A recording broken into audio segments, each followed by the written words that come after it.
সাথে একটি নতুন স্টাইলের গার্মেন্টস আউটপুট হলে সেই গার্মেন্টসটিকে কাউন্টার স্যাম্পলের সাথে বা ডুপ্লিকেট কাউন্টার স্যাম্পলের সাথে এবং ডিজাইন শিট বা আর্টওয়ার্কের সাথে মিলিয়ে সেই গার্মেন্টসের স্টাইলিং এবং অন্যান্য সকল রিকোয়ারমেন্টসগুলো অনুসরণ করে গার্মেন্টস প্রোডাকশন হচ্ছে কিনা তা নিশ্চিত করতে হবে। এরপর চলমান লাইনের ট্রাফিক লাইট সিস্টেম বা প্রসেস কন্ট্রোল সিস্টেম সঠিকভাবে মেনটেন করা হয় কিনা এবং সেই রিপোর্টের এগেনস্টে কারেক্টিভ অ্যাকশন প্ল্যান এবং মেশিন স্টপ রিপোর্ট করা হয় কিনা তা লক্ষ্য করতে হবে এবং সেই সাথে যেই প্রসেসে বেশি পরিমাণে সমস্যা পাওয়া যাবে সেই প্রসেসের প্রয়োজনীয় সলিউশন দিতে হবে, যাতে করে প্রসেস থেকে কোয়ালিটি সম্পন্ন গার্মেন্টস উৎপাদন করা যায় এবং সেই গার্মেন্টস যাতে আউটপুট করা যায় তা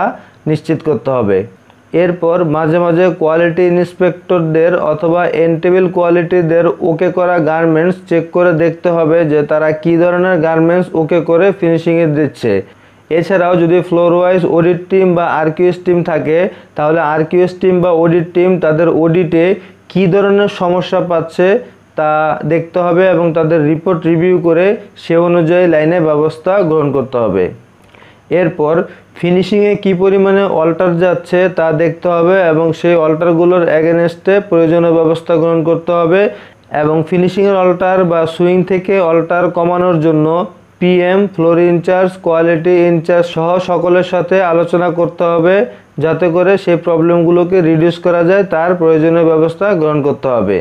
এরপর প্রতি ঘন্টায় যে গার্মেন্টসগুলো আউটপুট হচ্ছে সেই আউটপুট করা গার্মেন্টসগুলো কোয়ালিটি চেকের পরে আরকিউএস অডিট বা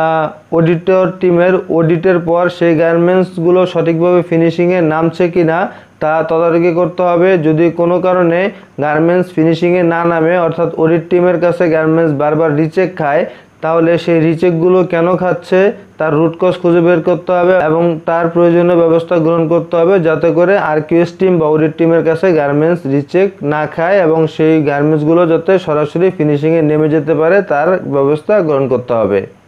এরপর প্রতিটি স্টাইলের স্টাইল ওয়াইজ সিঙ্কেজ রিপোর্ট চেক করা এবং সেই গার্মেন্টসটি যদি ওয়াশ আইটেম হয় তাহলে ওয়াশের আগে গার্মেন্টসের মেজারমেন্ট কতটুকু থাকবে, অথবা সেই গার্মেন্টসটি যদি আয়রন করতে হয় এবং আয়রনের পর যদি গার্মেন্টসের কোনো প্রকার সিঙ্কেজের সম্ভাবনা থাকে তাহলে আয়রনের আগে সেই গার্মেন্টসগুলো বা সেই ফেব্রিক্সগুলো কতটুকু থাকতে হবে